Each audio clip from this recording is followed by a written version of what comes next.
അന്യപുരുഷന്മാരെ കാണുമ്പോ തലയുടെ മുടിയെ മറച്ചു വെക്കാത്ത പെണ്ണ്. അല്ലാഹുവിന്റെ ഹബീബ് പറയാൻ, ഫഇന്നഹാ കാനത് ലാ തുഗത്തി ശഅറഹാ മിനൽ റിജാൽ.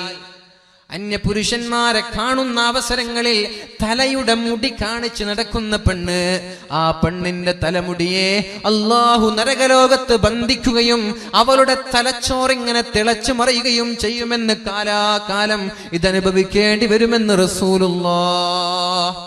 വീട്ടിൽ നിന്ന് സ്കൂളിലേക്ക് കടന്നു പോവാൻ പഫ് ചെയ്ത് പോകുന്ന പെണ്ണുങ്ങളില്ലേ അല്ലെ? പഫ് ചെയ്ത് മുടി ഇങ്ങനെ കുത്തിക്കയറ്റി വെക്കുക, എന്നിട്ട് ഹിജാബ് തലയുടെ നടുവിൽ വെക്കുക, മുടി ഇങ്ങനെ പൊന്തിച്ച് നടക്കുക, മുടി കട്ട് ചെയ്ത് മുടിയുടെ കഷ്ണം ഇങ്ങനെ തൂക്കി നടക്കുന്ന ആളുകളില്ലേ? 1500 2000 നൽകി മുടി അയൺ ചെയ്താ പിന്നെ ആളുകൾക്ക് കാണിച്ചു നടക്കണ്ടേ? 2000 രൂപ കൊടുത്ത് അയൺ ചെയ്ത് പിന്നെ അത് മറച്ചു വെക്കും? ഇല്ലല്ലോ. പിന്നെ മുടി പകുതിയും പുറത്തായിരിക്കും. ഇവിടെയുണ്ടാകും തൂങ്ങുന്നത്, ഇവിടെയുണ്ടാകും പാറിക്കളിക്കുന്നത്. 2000 രൂപയോ 3000 രൂപയോ ചെയ്ത് അയണിങ് ചെയ്യുന്ന സംസ്കാരം നമ്മുടെ കാസർഗോഡ് ജില്ലയിൽ അധികരിക്കുന്നു എന്ന് പറഞ്ഞാൽ തെറ്റാവില്ലല്ലോ. കല്യാണ സദസ്സുകളിൽ പോലും തലമറക്കാൻ മടിയാൻ. അന്യപുരുഷന്മാരുണ്ടെങ്കിൽ കുഴപ്പമേ അല്ല, അന്യപുരുഷന്മാരുണ്ടെങ്കിൽ യാതൊരു കുഴപ്പമില്ല. കല്യാണത്തിന്റെ വീടുകളിൽ അങ്ങ് ബാൽക്കണിയിൽ കടന്നു വന്ന് മുറ്റങ്ങളിൽ നിറഞ്ഞു നിൽക്കുന്ന അന്യപുരുഷന്മാരുടെ മുമ്പിൽ തന്റെ തലമുടി പ്രദർശിപ്പിക്കുന്ന പെണ്ണെ, നിനക്കാണ് അല്ലാഹു ഇത് നൽകാൻ പോകുന്നത്, സൂക്ഷിച്ചോ. സ്വർഗം വേണമെങ്കിൽ, സ്വർഗം വേണ്ടേ കുഴപ്പമില്ല, നീ ചെയ്തോ. സ്വർഗം വേണോ, നരകത്തിൽ നിന്ന് രക്ഷപ്പെടണോ, പാസ്റ്റ് ഇസ് പാസ്റ്റ്, കഴിഞ്ഞതൊക്കെ കഴിഞ്ഞു, ഇനിയുള്ള കാലം നീ സൂക്ഷിച്ചേക്ക്. നിന്റെ മുടി നിനക്ക് സൗന്ദര്യം പ്രകടിപ്പിക്കാം. ആരുടെ മുമ്പിൽ? നിന്റെ ഭർത്താവിന്റെ മുമ്പിൽ. നീ അയൺ ചെയ്തോ, നിന്റെ ഭർത്താവിന് നിന്റെ സൗന്ദര്യം പ്രകടിപ്പിച്ചോ, കുഴപ്പമില്ല. നാട്ടുകാരെ കാണിച്ചു കൊടുക്കണ്ട. ഭർത്താവിന്റെ മുമ്പിൽ നീ അയൺ ചെയ്യുന്നതോ പഫ് ചെയ്യുന്നതോ അല്ലെങ്കിൽ ഹെയർ സ്റ്റൈൽ ഏത് രീതിയിലാക്കുന്നതിലൊരു കുഴപ്പമില്ല. പക്ഷേ അയൽവാസികളോ അന്യ പുരുഷന്മാരോ കാണുന്ന രീതിയിൽ നിന്റെ മുടിയുടെ ഒരു കഷ്ണം അറിയാതെ കണ്ടതല്ല, അറിയാതെ കണ്ടുപോയതിനെ കുറിച്ചല്ല ഇവിടെ ചർച്ച ചെയ്യുന്നത്. മനഃപൂർവ്വം നീ എന്നെ കാണട്ടെ, എന്റെ സൗന്ദര്യം ആസ്വദിക്കട്ടെ, എന്നെ നാട്ടുകാരറിയട്ടെ, നീ ഇങ്ങോട്ട് പർച്ചേസിന് പോവാൻ, ഷോപ്പിങ്ങിന് പോവാൻ, അവിടെയുള്ള സെയിൽസ്മാൻ എന്നെ കാണട്ടെ, എനിക്ക് നമ്പർ തരട്ടെ എന്നല്ലേ ഇതിന്റെ അർത്ഥം അല്ലേ? ഇതൊക്കെ അല്ലേ ഇത് ലക്ഷ്യമാക്കുന്നത്? മുഖം മറിച്ച് നടന്നൂടെ? ഒരു പാരഡോക്സ് ഉണ്ട്, ഒരു വിരോധാഭാസമുണ്ട്. 18, 16, 17 വയസ്സുള്ള പെൺകുട്ടികൾ മുഖം തുറന്ന് നടക്കുക, വൃദ്ധയായ പെണ്ണുങ്ങൾ മുഖം മറച്ചു നടക്കുക. ഇതെന്ത് ബന്ധമാണ്? ഇതെന്ത് ദീനാണ്? ദീൻ പറയുന്നത് എന്താ? കണ്ടാൽ ആഗ്രഹിക്കപ്പെടാത്ത ഒരു പെണ്ണ്, ഒരാൾ കണ്ടാൽ വികാരം തോന്നാത്തൊരു വൃദ്ധയായ പെണ്ണിന് വേണമെങ്കിൽ മുഖം തുറക്കുന്നതിൽ കുഴപ്പമില്ല, അല്ലാത്തവരൊക്കെ മുഖം മറക്കണമെന്ന് പറഞ്ഞപ്പോ നമ്മുടെ കണ്ടാൽ ഒരാൾക്കും വികാരം തോന്നാത്ത ചുക്കിച്ചുളിഞ്ഞ മുഖമുള്ള ഉമ്മമാരും ഇങ്ങോട്ട് മറച്ചു നടക്കുക, സുന്ദരികളായ പെൺകുട്ടികളൊക്കെ മുഖം ഇങ്ങോട്ട് തുറന്നു നടക്കുക. ഇതല്ലേ നമ്മുടെ നാട്ടിൽ നടക്കുന്നത്? ഇത് ആരുടെ ദീനാണ്? ഇത് ആരുടെ സംസ്കാരമാണ്? ഇത് ആരാണ് പഠിപ്പിച്ചത്? മുഖം മറച്ചു നടന്നൂടെ? അപ്പോൾ ഈ പ്രണയങ്ങളൊക്കെ നടക്കും. നിന്റെ മുഖം കാണുമ്പോഴല്ലേ നിന്നൊന്ന് കിട്ടണമെന്ന് തോന്നുന്നത് അല്ലേ? നിന്റെ ഭംഗി കാണുമ്പോഴല്ലേ ഇവളെ എനിക്ക് പ്രണയിക്കണമെന്ന് തോന്നുന്നത്. നീ മുഖം മറച്ചു നടക്ക, നിന്നെ അറിയൂല ആരും, നിന്റെ സൗന്ദര്യം അറിയൂല, നിന്റെ പിന്നാലെ ആളുകൾ വരൂല. അതുകൊണ്ട് മുഖം മറച്ചു നടക്ക. അതിനാണ് പരിശുദ്ധ ഇസ്ലാം നമ്മൾക്ക് പഠിപ്പിക്കുന്നത്. ലോകത്ത് ഏറ്റവും വലിയ അത്ഭുതം നടക്കുന്നത് മക്കയിലാണ്. തവാഫ് ചെയ്യുന്ന വേളയിൽ പുരുഷന്മാർ ഇന്നർ വിയർ പോലും ഇല്ലാതെ 2 കഷ്ണം തുണികളുമായി കഅബയെ തവാഫ് ചെയ്യുമ്പോൾ ലോകത്തിന്റെ നാനാ മുക്കുമൂലകളിൽ നിന്നുള്ള എങ്ങനെയുള്ള പെണ്ണുങ്ങളൊക്കെ വരുന്നു. അവരാരും ഇവരുടെ മുഖം നോക്കുന്നില്ലല്ലോ. മഅ്ശറയ്ക്ക് സമാനമാണത്. ആയിഷ ബീവി ചോദിച്ചുവല്ലോ, ഹഫാതൻ ഉറാതൻ ഉർലാ, ചെരുപ്പില്ലാതെ നഗ്നരായി വിവസ്ത്രരായി ചേരാകർമ്മം ചെയ്യപ്പെടാത്തവരായി ആളുകളൊക്കെ നാളെ മഅ്ശറയിൽ ഒരുമിച്ച് കൂടുമെന്ന് പറയുമ്പോൾ അല്ലാഹുവിന്റെ ഹബീബിനോട് ആയിഷ ബീവി ചോദിച്ചു, യാ റസൂലല്ലാഹ്, അല്ലാഹുവിന്റെ ഹബീബേ, ആളുകൾ അങ്ങോട്ടും ഇങ്ങോട്ടും നോക്കൂലേ? എല്ലാവരും ഒരു സദസ്സിൽ, ആരും വസ്ത്രം ധരിച്ചിട്ടില്ല. ആണുങ്ങൾ പെണ്ണുങ്ങളെയും പെണ്ണുങ്ങൾ ആണുങ്ങളെയും നോക്കൂല നബിയേ. നബി സങ്ങൾ പറഞ്ഞു, ആയിഷ, അൽ അംറു അശദ്ദു മിൻ അതിനേക്കാളും വലിയ പ്രശ്നമാണ്. ആളുകൾ വിചാരിക്കുന്നത് എന്റെ കയ്യിലേക്ക് നൽകപ്പെടുന്ന കിതാബ് അത് വലതു കയ്യിലായിരിക്കുമോ ഇടത് കയ്യിലായിരിക്കുമോ, ഞാൻ നരകത്തിലേക്കാണോ അല്ല ഞാൻ സ്വർഗത്തിലേക്കാണോ എന്ന് വെപ്രാളപ്പെടുന്ന സമയത്ത് ആർക്കും മറ്റുള്ളവന്റെ ഔറത്തിലേക്ക് നോക്കാനുള്ള താല്പര്യമുണ്ടാവൂല. അതേപോലെയാണ് കഅബയിൽ ഇങ്ങനെ തവാഫ് ചെയ്യുമ്പോ അന്യ സ്ത്രീകളുടെ മുഖം നോക്കാറേ ഇല്ല. ഭയങ്കര സംഭവമാണ്. ലക്ഷക്കണക്കിന് ആളുകൾ മുട്ടി തവാഫ് ചെയ്തിട്ട് അവിടെ ഒരു ഫിത്ന നടക്കുന്നില്ലല്ലോ, അവിടെ ഒരു വേണ്ടായ്മ നടക്കുന്നില്ലല്ലോ, അവിടെ ഒരു അരുതായ്മകൾ നടക്കുന്നില്ലല്ലോ. എന്തെന്നറിയത്? പെൺകുട്ടികൾ പർദ്ദ ധരിച്ച് ഹിജാബ് ധരിച്ച് നടക്കാണ് അവിടെ. ഈ കാണുന്നത് പോലെ ലെഗിൻസും ടീഷർട്ടും ഇട്ട് അവിടെ തവാഫ് ചെയ്താൽ അവിടെയും നടക്കും ഫിത്നകൾ. ആളുകൾക്ക് വികാരം തോന്നിപ്പിക്കുന്ന രീതിയിൽ വസ്ത്രം ധരിക്കല്ല.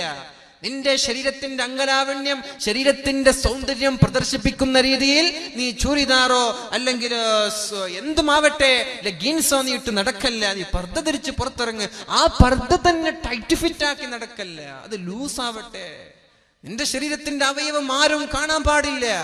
അങ്ങനെ നടക്കുമ്പോ ഫിത്ന ഉണ്ടാവൂല ഇവിടെ. അല്ലാതെ ശരീരത്തിന്റെ പർദ്ദ ധരിച്ചു, അകത്ത് എന്തൊക്കെയാണ് ധരിച്ചതെന്ന് പുറത്തു നോക്കിയാൽ കാണാം. ഇങ്ങനെയൊക്കെ പർദ്ദ ധരിച്ച് നടക്കുന്ന ആളുകളില്ലേ? എന്തിനാണ് ദൂരെ വെച്ചൂടെ? എന്തിനാണ് അതൊക്കെ ധരിക്കുന്നത്? ആരെ കാണിക്കാനാ? ആരുടെ മുമ്പിലായി അഭിനയമൊക്കെ നിർത്തിവെച്ചൂടെ? സ്വർഗത്തിലേക്ക് പോകണമെന്ന് ആഗ്രഹിക്കുന്ന ഉമ്മ പെങ്ങന്മാരെ, നിങ്ങളോടാണ് ഇത് പറയുന്നത്. യാ അയ്യുഹല്ലദീന ആമനൂ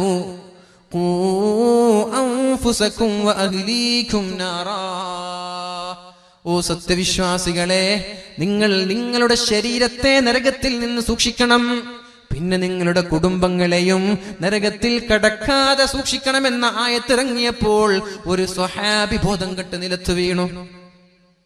നമ്മൾക്ക് എന്തെങ്കിലും മാറ്റം വന്ന് ഈ ആയത്ത് കേട്ടിട്ട് ഉണ്ടോ? ഈ ആയത്ത് കേട്ടപ്പോഴേക്കും സ്വഹാബി ബോധം കെട്ട് നിലത്ത് വീണുന്ന അല്ലാഹുവിന്റെ ഹബീബായ റസൂലുള്ളാഹ് അവിടെ കിടന്നിങ്ങനെ പിടക്കുകയാണ്. നബി തങ്ങൾ തന്റെ ചെവിയെ ആ ചെറുപ്പക്കാരന്റെ ചുണ്ടിലങ്ങോട്ട് വെച്ചു നോക്കിയപ്പോൾ ആ ചെറുപ്പക്കാരൻ പറയുന്നുണ്ട്, യാ റസൂലല്ലാഹ്, എന്റെ ശരീരത്തെ നരകത്തിൽ നിന്ന് എനിക്ക് സൂക്ഷിക്കാം, പക്ഷെ എന്റെ ഭാര്യയെ ഞാൻ എങ്ങനെയാണ് സൂക്ഷിക്കുന്നത്?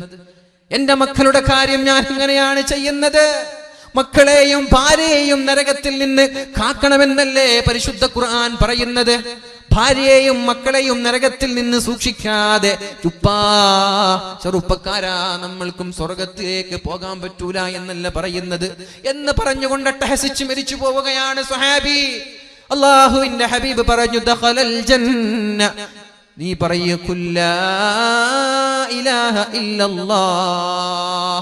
അവന്റെ ചെവിയുടെ അടുത്തേക്ക് ചെന്നുകൊണ്ട് നബി തങ്ങൾ പറഞ്ഞു, മോനെ നീ ലാ ഇലാഹ ഇല്ലല്ലാഹ് എന്ന് പറയ്. അയാള് പറഞ്ഞു ലാ ഇലാഹ ഇല്ലല്ലാഹ് എന്ന് പറഞ്ഞ് അട്ടഹസിച്ചുകൊണ്ട് മരിച്ചുപോയി. നബി തങ്ങൾ പറഞ്ഞു, ദഖലൽ ജന്ന, ഇയാൾ സ്വർഗത്തിലാണെന്ന് റസൂലുള്ളാഹ്. കുടുംബത്തെ സൂക്ഷിക്കണം, സ്വന്തം തടി സ്വന്തം കാര്യം ചിന്താ നടക്കൂല. നമ്മളെല്ലാം നമ്മുടെ വീട്ടുകാർ രക്ഷപ്പെടണം, നമ്മുടെ ഭാര്യ രക്ഷപ്പെടണം, നമ്മുടെ മക്കൾ രക്ഷപ്പെടണം, എങ്കിലേ നമ്മൾക്ക് രക്ഷപ്പെടാൻ പറ്റൂ. അല്ലാഹു രക്ഷപ്പെടുത്തട്ടെ. അല്ലാഹു നമ്മുടെ മക്കളെ സ്വാലിഹ്യങ്ങളിൽ പെടുത്തട്ടെ.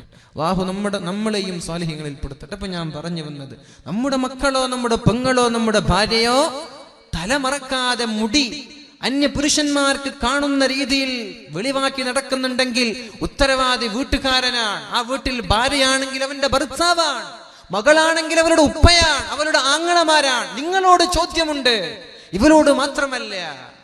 അതുകൊണ്ട് അങ്ങനെ വീട്ടിൽ നിന്ന് പുറത്തിറങ്ങുമ്പോൾ വിളിച്ചിട്ട് ഇങ്ങോട്ട് വാടി എന്ന് പറഞ്ഞിട്ട് മുടി മറച്ചിട്ട് പുറത്തിറങ്ങാൻ പാടുള്ളൂ എന്ന് പറയാനുള്ള ചെങ്കൂറ്റം നമ്മൾക്ക് വേണം. ഇല്ലെങ്കിൽ നമ്മൾ ആണ് എന്ന് പറഞ്ഞിട്ട് നടന്നിട്ട് കാര്യമുണ്ടോ? മീശ വന്നത് കൊണ്ടാണാവില്ലല്ലോ. അതുകൊണ്ട് പൊന്നു സഹോദര, നമ്മുടെ വീട്ടിൽ നിന്ന് പുറത്തിറങ്ങുന്ന പെണ്ണ് അവൾ മുടി മറച്ചിട്ടുണ്ടോ എന്ന് നമ്മൾ ശ്രദ്ധിക്കുക. അല്ലാഹു തൗഫീഖ് ചെയ്യട്ടെ. പിന്നെ പെണ്ണുങ്ങൾ ഇതൊക്കെ ഒരു വാശിയോടെ ഇതൊക്കെ നടക്കട്ടെ. നിങ്ങളാരാ പറയാം എൻ്റെ ഇഷ്ടം പോലെ ഞാൻ ജീവിക്കും എന്നാണ് നിങ്ങൾക്ക് പറയാനുള്ളെങ്കിൽ കുഴപ്പമില്ല, നിങ്ങൾ ജീവിച്ചോളൂ. നിങ്ങളുടെ ജീവിതം നിങ്ങൾക്ക് വിട്ടുതരാൻ സ്വർഗത്തിൽ പോകണമെന്ന് ആഗ്രഹിക്കുന്ന പെണ്ണുങ്ങളോടും പെങ്ങന്മാരോടും മക്കളോടും ഉമ്മമാരോടുമാണ് ഈ വിഷയം ഇവിടെ ചർച്ച ചെയ്യുന്നത്. രണ്ടാമത്തെ കാര്യം വറഅയ്തു ഇംറഅതൻ മുഅല്ലഖതൻ ബിലിസാനിഹാ വൽഹമീമു യുസബ്ബു അലൈഹാ വൽഹമീമു യുസബ്ബു ഫീ ഹൽഖിഹാ. അല്ലാഹുവിന്റെ ഹബീബ് കരയാനുള്ള കാരണമാണ് ഇവിടെ വിശദീകരിക്കുന്നത്. അലിയേ, ഇസ്രാഇന്റെ രാത്രിയിൽ ഞാൻ രാപ്രയാണം നടത്തിക്കൊണ്ടിരിക്കുമ്പോൾ നരകത്തിൽ മറ്റൊരു പെണ്ണിനെ എനിക്ക് കാണാൻ സാധിച്ചു. ആരാണ് ആ പെണ്ണ്? മുഅല്ലഖതൻ ബിലിസാനിഹാ, അവളുടെ നാവിനെ അല്ലാഹു പിടിച്ചു ബന്ധിച്ചു വെച്ചിട്ടുണ്ട്. അവളുടെ നാവിനെ അല്ലാഹു കെട്ടിവെച്ചിട്ടുണ്ട്. നരകത്തിലാണിത്, നരകത്തിലാണ് കെട്ടിവെച്ചിട്ടുള്ളത്. വൽഹമീമു യുസബ്ബു ഫീ ഹൽഖിഹാ, അവളുടെ തൊണ്ടയിലേക്ക് അല്ലാഹു ശക്തമായ ചൂടുള്ള ചീഞ്ചലങ്ങൾ ഒഴിച്ചു കൊടുക്കുന്നുണ്ട്. മഅദല്ലാഹ്, അല്ലാഹു നമ്മളെ രക്ഷപ്പെടുത്തട്ടെ. ഇതൊക്കെ കഴിഞ്ഞു പോയ സംഭവങ്ങളല്ല, ഇന്ന് നടക്കുന്ന നമ്മുടെ പെണ്ണുങ്ങളുടെയൊക്കെ സംഭവം. അവർക്കുള്ള ശിക്ഷ അല്ലാഹു മുൻകൂട്ടി കാണിച്ചു കൊടുക്കാൻ. എന്തിനെന്നറിയാതെ, ഇത് കണ്ടിട്ടെങ്കിലും നമ്മുടെ മക്കള് മാറട്ടെ, ഇത് കേട്ടിട്ടുണ്ടെങ്കിലും നമ്മുടെ മക്കളിൽ ഒരു മാറ്റം വരട്ടെ എന്ന് കരുതി അള്ളാഹുവിന്റെ ഹബീബിന് പഠിപ്പിച്ചു കൊടുക്കാൻ. നാവിനെ പിടിച്ചു കെട്ടി അവളുടെ തൊണ്ടക്കുഴിയിലേക്ക് ശക്തമായ ചൂടുള്ള ചീഞ്ചലങ്ങൾ അള്ളാഹു ഒഴിക്കുകയാണ്, മാലാക്കമാർ ഒഴിക്കുകയാണ്. മദിനബിയേ മതി, എന്താണ് ഈ പെണ്ണ് ചെയ്ത കുറ്റമെന്ന് പറഞ്ഞു തരുമോ റസൂലേ? ഉപ്പാ ഒന്ന് പറഞ്ഞു തരുമോ എന്ന് ഫാത്തിമ റളിയല്ലാഹു അൻഹാ നബി തങ്ങളെ പറയാൻ തുടങ്ങി. അൽ മുഅല്ലഖതു ബിലിസാനിഹാ, നാവിനെ ബന്ധിച്ചു വെച്ച് അവളുടെ തൊണ്ടക്കുഴിയിലേക്ക് ചീഞ്ചലങ്ങളെ അല്ലാഹു ഒഴിച്ചു കൊടുക്കുന്നത് ഏത് പെണ്ണിനെന്നറിയോ? കാനത് തുഅദി സൗജഹാ, ഭർത്താവിനെ ബുദ്ധിമുട്ടിക്കുന്ന പെണ്ണായിരുന്നു അത്, ഭർത്താവിനെ വിഷമിപ്പിക്കുന്ന പെണ്ണായിരുന്നു അത്. ജോലി കഴിഞ്ഞ് ജോലിയുടെ ഭാരം സഹിക്കാൻ കഴിയാതെ വീട്ടിലേക്ക് കടന്നു വന്നു. ഒന്ന് സുഖമായി കിടന്നുറങ്ങാനുള്ള നീയത്തോടെ കടന്നു വരുന്ന ഭാര്യ എന്ന വന്ന ഭർത്താവിന്റെ മുഖം നോക്കി പരാതിയുടെ പ്രളയം ഒഴുക്കുന്ന പെണ്ണെ, നിനക്കാണ് അല്ലാഹു ശിക്ഷ നൽകുന്നത്. ജോലിയുടെ ക്ഷീണമൊക്കെ കഴിഞ്ഞൊന്ന് ഉറങ്ങട്ടെ, കിടന്നുറങ്ങട്ടെ, ഒന്ന് സ്വസ്ഥമായി ജീവിക്കട്ടെ എന്ന് കരുതി വീട്ടിലേക്ക് വരുമ്പോഴേക്കും വീട്ടിൽ നിന്ന് ഭാര്യ തുടങ്ങി പരാതികളുടെ പ്രളയങ്ങൾ. പരാതിയോട് പരാതി. ഞാൻ അത് പറഞ്ഞിട്ട് നിങ്ങൾ ചെയ്തില്ലല്ലോ, ഞാൻ വിളിച്ചിട്ട് ഫോൺ എടുത്തില്ലല്ലോ, അല്ലെങ്കിൽ എനിക്ക് ഫോൺ വിളിച്ചില്ലല്ലോ, അങ്ങനെ 100 കൂട്ടം പരാതികൾ. ഒരു പരാതി പെട്ടിയായി നീ മാറില്ല. കുറച്ചൊക്കെ അഡ്ജസ്റ്റ്മെന്റ് വേണ്ടേ? കുറച്ചൊക്കെ നമ്മൾ കണ്ടറിയണ്ടേ? വിഷമങ്ങളൊക്കെ നമ്മൾ കുറച്ചൊക്കെ സഹിക്കണ്ടേ? ഈ സഹിക്കാതെ എങ്ങനെയാണ് സ്വർഗം ലഭിക്കുക? വബദനുൻ സാബിറുൻ അലൽ ബലാ, വിഷമങ്ങൾ ഉണ്ടാകുമ്പോൾ ക്ഷമിക്കാനുള്ള ശരീരമുണ്ടോ? പ്രയാസങ്ങൾ ഉണ്ടാകുമ്പോൾ, ടെൻഷൻ ഉണ്ടാകുമ്പോൾ വേവലാതിപ്പെടാതെ, കുറ്റപ്പെടുത്താതെ, ഇതൊക്കെ അള്ളാഹുവിന്റെ കൽപ്പനയാണല്ലോ, ഇതൊക്കെ അള്ളാഹുവിന്റെ തീരുമാനമാണല്ലോ, ഞാൻ സഹിക്കട്ടെ എന്ന് പറഞ്ഞ് സഹിച്ചാലേ അള്ളാഹു സ്വർഗം നൽകുകയുള്ളൂ. അള്ളാഹുവിന്റെ ഹബീബ് പറയാൻ, കാനത് തുഅദി സൗജഹാ, ഭർത്താവിനെ ബുദ്ധിമുട്ടിക്കുന്ന പെണ്ണെ, നിനക്ക് സ്വർഗം നീ സ്വപ്നം കാണണ്ട. 2 മാസത്തെ അവധിക്ക് വേണ്ടി ഗൾഫിൽ നിന്ന് നാട്ടിലേക്ക് വന്നതാണ്. പക്ഷേ 2 ആഴ്ച കഴിയുമ്പോഴേക്കും നാടുമടുത്തു, നാട്ടിലെ ഗൾഫിലേക്ക് തന്നെ തിരിച്ചുപോയി. എന്തേ പ്രശ്നം? ഇവളുടെ അടുത്ത് എനിക്ക് ജീവിക്കാൻ പറ്റൂല, ഇവളുടെ അടുത്ത് എനിക്ക് ജീവിക്കാൻ പറ്റൂല. 2 ആഴ്ചയാകുമ്പോഴേക്കും എടുക്കാൻ തുടങ്ങി. അടിപിടി കൂടാൻ, ആവശ്യമില്ലാത്ത പ്രശ്നങ്ങൾ ഉണ്ടാക്കാൻ. ഒരാവശ്യമില്ല പ്രശ്നങ്ങൾ ഉണ്ടാക്കേണ്ട, ആവശ്യമില്ലാത്ത ആണുങ്ങൾ സ്വപ്നത്തിന് പോലും ചിന്തിക്കാത്ത കാര്യം വെച്ചിട്ടാ ഭാര്യമാർ കുറ്റപ്പെടുത്തുക. അങ്ങനല്ലേ? അങ്ങനെ വീണ്ടും ഗൾഫിലേക്ക് തന്നെ തിരിച്ചുപോയി. ഇയാൾക്ക് എന്ത് ജീവിതമാണ്? ഇയാളുടെ പൈസ കൊണ്ട് നീ സുഖിക്കുന്നുണ്ട്, ഇയാൾ അയച്ചു തരുന്ന കറൻസികൾ കൊണ്ട് നീ അടിച്ചു പൊളിക്കുന്നുണ്ട്. നിനക്കിവിടെ ജീവിതം, അയാളവിടെ കഷ്ടപ്പെടുന്നത് നീ കണ്ടറിഞ്ഞോ? ഉംറക്ക് പോയപ്പോ നമ്മുടെ നാടിന്റെ തൊട്ടപ്പുറത്തുള്ള ഒരു നാട്ടിലൊരു ചെറുപ്പക്കാരൻ എനിക്ക് കാണാൻ സാധിച്ചു. ഹൗസ് ഡ്രൈവറാണ്, പാവമാണ്. എന്നിട്ട് എന്നോട് പറഞ്ഞു, ഉസ്താദ് നിങ്ങൾ എവിടെയാണ്? ഞാൻ എവിടേക്ക് വരാം, പാവമാണ്. ഞാൻ പറഞ്ഞു, ഇന്ന സ്ഥലത്തുണ്ട്. നോക്കുമ്പോ ഒരുപാട് ദൂരമാണ്. ഞാൻ എവിടെ വന്നാൽ അറബിയുടെ ശകാരം കേൾക്കേണ്ടി വരും.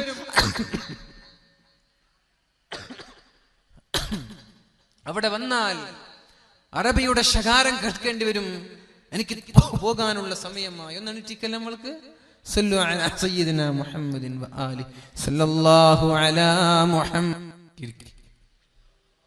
ഒരു 4 സലാത്ത് ചൊല്ലിയെങ്കിൽ 40 ദോഷം അല്ലാഹു പുറത്തു തന്നിട്ടുണ്ട്. അതറിഞ്ഞ ഞങ്ങൾക്ക്? ഒരു 4 സ്വലാത്ത് ചെല്ലുമ്പോ 40 തിന്മകൾ അല്ലാഹു പുറത്തു തന്നു. നമ്മൾ അതറിഞ്ഞോ? 40 ദോഷങ്ങൾ പുറത്തു തന്നു, 40 ദറജകൾ അല്ലാഹു ഉയർത്തി തന്നു. അല്ലാഹുവിന്റെ മാലാഖമാർ നമ്മൾക്ക് വേണ്ടി സ്വലാത്ത് ചൊല്ലി. അതേപോലെ 40 നന്മകൾ അല്ലാഹു നമ്മുടെ ഏടിൽ എഴുതി വെച്ചു. ജീവിതത്തിൽ സ്വലാത്ത് വർദ്ധിപ്പിക്കുക. ഒരു സ്വലാത്ത് ചൊല്ലുമ്പോ 10 തിന്മകൾ അല്ലാഹു മായ്ച്ചു തരികയാണ്. 10 തിന്മകൾ അല്ലാഹു എഴുതി കളയുകയാണ്. കടങ്ങളൊക്കെ എഴുതി കളയൂലേ, തള്ളിക്കളയൂലേ? നമ്മുടെ വിജയമല്യ അല്ലെ, 900 കോടി 9000 കോടി അല്ലേ, 9000 കോടി കടം വാങ്ങി നാട്ടിൽ നിന്ന് ലണ്ടനിലേക്ക് ഒളിച്ചോടിയെന്നും ഒളിച്ചോടിയില്ല എന്നും ചർച്ച നടക്കുകയാണ്. എങ്കിലും അതിനു മുമ്പ് 6000 കോടി ഗവൺമെന്റ് എഴുതി തള്ളിയിട്ടുണ്ട്. 6000 കോടി. നമ്മളൊരു 100 രൂപ കൊടുക്കാൻ അങ്ങോട്ട് വൈകിയ പിന്നെ ജപ്തിയായി, പിന്നെ നോട്ടീസായി, പിന്നെ പിടിച്ചു വെക്കലായി, പിന്നെ കേസായി. സുബ്ഹാനല്ലാഹ്, പറയണോ? 6000 കോടി എഴുതി തള്ളി എന്ന് പറഞ്ഞ് ഇത് ആരുടെ പണമാണ്? പാവങ്ങളുടെ പണമാണ് ഇതൊക്കെ. എന്നിട്ട് 9000 കോടി വേറെ കടവുമായി നാട് വിട്ട് ഇവിടെ സുഖിച്ച് ജീവിക്കുക. അങ്ങനെ എഴുതി തള്ളുന്ന കൂട്ടത്തിൽപ്പെട്ട ദോഷങ്ങൾ, ചെറുദോഷങ്ങൾ, ഒരു സ്വലാത്ത് ചെല്ലുമ്പോ 10 ദോഷങ്ങൾ അല്ലാഹു എഴുതി തള്ളുമെന്നാണ്. അതേ ഒരു സ്വലാത്തിന് 10 നന്മകൾ അല്ലാഹു എഴുതി വെക്കും നമ്മൾക്ക്. അതേ സ്വലാത്തിന് 10 ദറജകൾ അല്ലാഹു നമ്മൾക്ക് ഉയർത്തിത്തരും. അതേപോലെ ഒരു മലക്കിനെ ഏൽപ്പിക്കും ഖിയാമത്ത് നാൾ വരെ നമ്മൾക്ക് വേണ്ടി സ്വലാത്ത് ചെല്ലാൻ. അല്ലാഹു സ്വീകരിക്കട്ടെ, അല്ലാഹു സ്വീകരിക്കട്ടെ. ഇതൊക്കെ തമാശയല്ല, ഇതൊക്കെ കളിയല്ല, ഇതൊക്കെ ജീവിതത്തിൽ പതിവാക്കി സിനിമ പാട്ടൊക്കെ പാടി നടക്കുന്ന നിർത്ത് പൊന്ന് സഹോദര. ചൂടോടെ എന്നൊക്കെ പാട്ട് പാടി എന്താ കാര്യം? അതൊക്കെ പാട്ടും പാടി സോഷ്യൽ മീഡിയയിൽ അപ്ലോഡ് ചെയ്ത് എന്താ അതുകൊണ്ട് നിങ്ങൾക്ക് നേട്ടമുള്ളത്? അല്ലെങ്കിൽ ഈ സെൽഫി എടുത്ത ഫോട്ടോകൾ നമ്മളിങ്ങനെ പ്രചരിപ്പിച്ചിട്ട് എന്താ നേട്ടം? ഞാൻ പറയാൻ, ഈ ഒളിച്ചോട്ടങ്ങളുടെയോ അല്ലെങ്കിൽ ഈ അനാവശ്യങ്ങളുടെയോ ഇമേജുകളോ വീഡിയോകളോ നമ്മളായിട്ട് ഷെയർ ചെയ്യല്ല. അത് തെറ്റാണ്, കടുത്ത ഹറാമാണ് അതൊക്കെ. എന്തിനാണ് തിന്മകൾ പ്രചരിപ്പിക്കുന്നത്? തിന്മകൾ മറച്ചു വെക്കാനല്ലേ മുത്ത് റസൂലുള്ളാഹി സ്വല്ലല്ലാഹു അലൈഹി വസല്ലം നമ്മോട് പറഞ്ഞത്? തിന്മകൾ മറച്ചു വെക്കാനാണ്. നമ്മൾ തിന്മകൾ ഇങ്ങനെ അങ്ങോട്ടും ഇങ്ങോട്ടും പ്രചരിപ്പിക്കന്നെ. ആണ് വേറെ, പെണ്ണ് വേറെ. പിശാചിനൊരു പണിയില്ല, ശൈത്വാനിനൊരു പണിയില്ല, നോക്കി നിൽക്കുകയാണ്.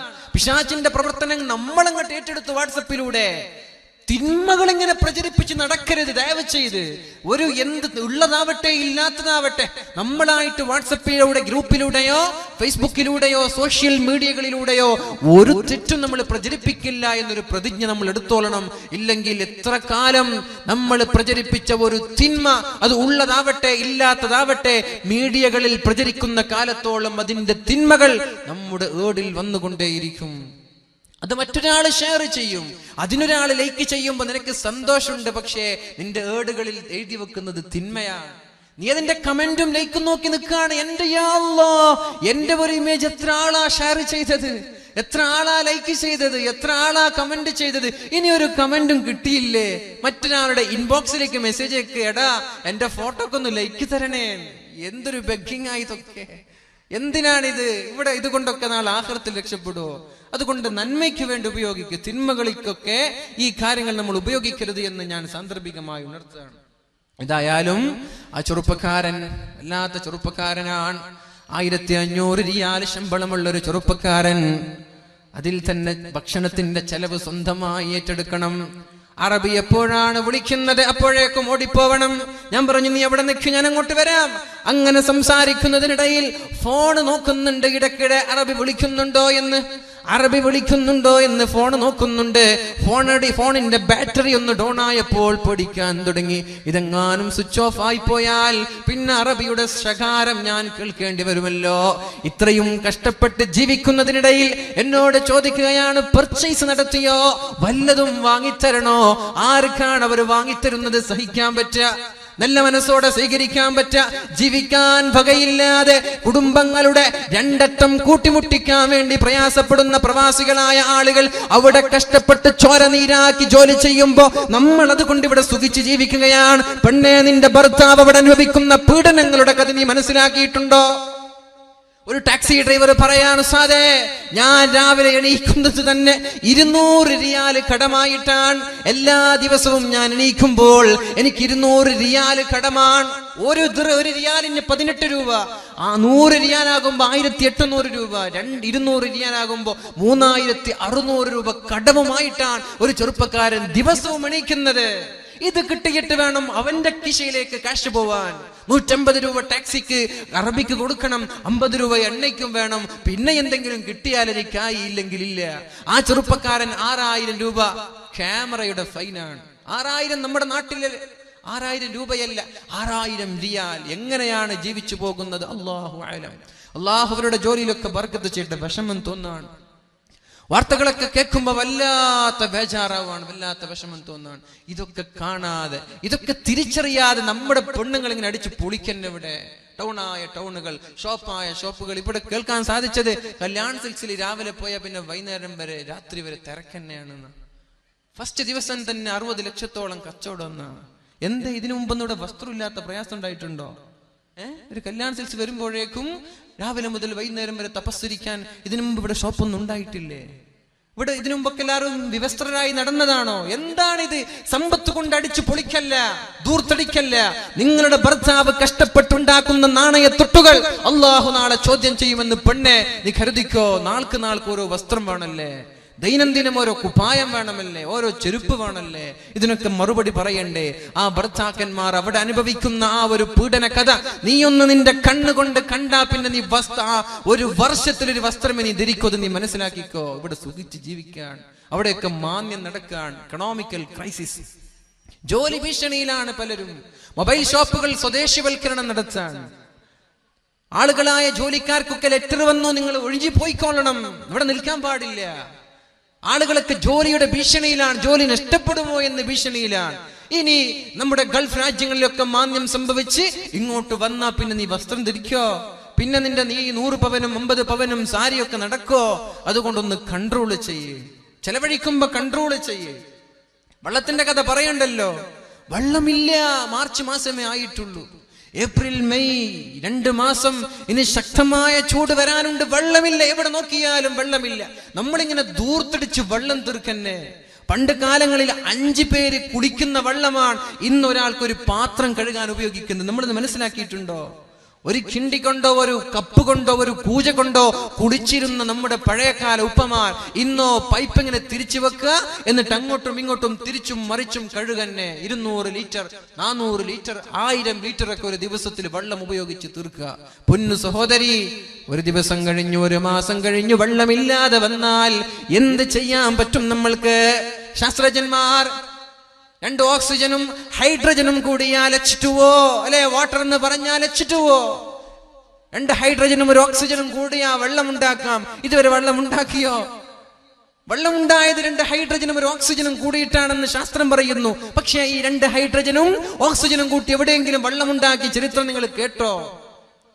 വെള്ളം വലിയ വിഷയമാണ്, സൂക്ഷിക്കുക. അല്ലാഹു തൗഫീഖ് ചെയ്യട്ടെ. അപ്പൊ ഞാൻ പറഞ്ഞു വരുന്നത്, പ്രവാസികളുടെ വിഷമം മനസ്സിലാക്കാതെ ഇവിടെ ദൂർത്തടിച്ച് ജീവിക്കല്ല.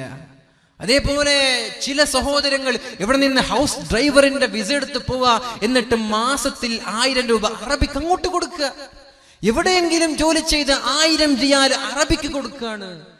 3-4 മാസമായി ശമ്പളമില്ലാതെ കഷ്ടപ്പെടുന്ന ആളുകൾ എന്നോട് പറഞ്ഞു, ഞാൻ ഈ ജോലി ഒഴിവാക്കി പോവാൻ. 1500 റിയാലുള്ളൊരു ചെറുപ്പക്കാരൻ പറയാ, ഞാൻ ഈ ജോലി ഒഴിവാക്കി പോവാൻ, ഇതൊന്നും തികയുന്നില്ല. അങ്ങനെ ഒഴിവാക്കി പോകുമ്പോ എന്നോടൊരു ചങ്ങാതി വന്നിട്ട് പറഞ്ഞു, എനിക്ക് തരുമോ നിങ്ങളുടെ ആ ജോലി എന്ന്. ഞാൻ പറഞ്ഞു, എന്തിന്? 1500. അപ്പൊ അയാള് പറഞ്ഞു, 1500 മാസത്തിൽ കിട്ടുമല്ലോ, എനിക്ക് 4 മാസമായിട്ട് ശമ്പളമേ കിട്ടിയിട്ടില്ല. ആഴ്ചയിൽ ഒരു 100 റിയാൽ തരും, പിന്നെ രണ്ടാമത് ചോദിക്കുമ്പോ പറയും കഴിഞ്ഞ ആഴ്ച തന്നതല്ലേ എന്ന്. ഇങ്ങനെയൊക്കെ കഷ്ടപ്പെട്ട് ചോരനീരാക്കി വിയർപ്പൊലിപ്പിച്ച് ജീവിക്കുന്ന എത്രയോ പാവങ്ങളായ പ്രവാസികൾ, അവരെ നമ്മൾക്ക് കണ്ടില്ലെന്ന് നടിക്കാൻ പറ്റുമോ? അള്ളാഹു അവരുടെ ജോലിയിലൊക്കെ ബർക്കത്ത് ചെയ്യട്ടെ.